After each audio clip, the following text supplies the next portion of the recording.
आज हमारे घरे मछली पकड़ाई रात लो भैया पर है भैया के बाइक का दिया नहीं भैया पर के आगे ले लो भैया खाना खाता लो बीच में हम खाता नहीं ओकरा बाद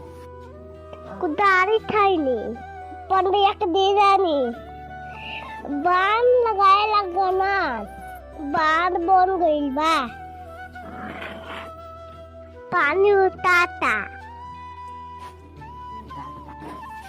मछली संता लो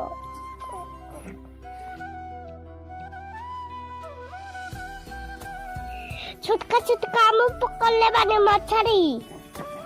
मछली लेके जाता नहीं मछली की पकौड़ी बनल बा हम खाता नहीं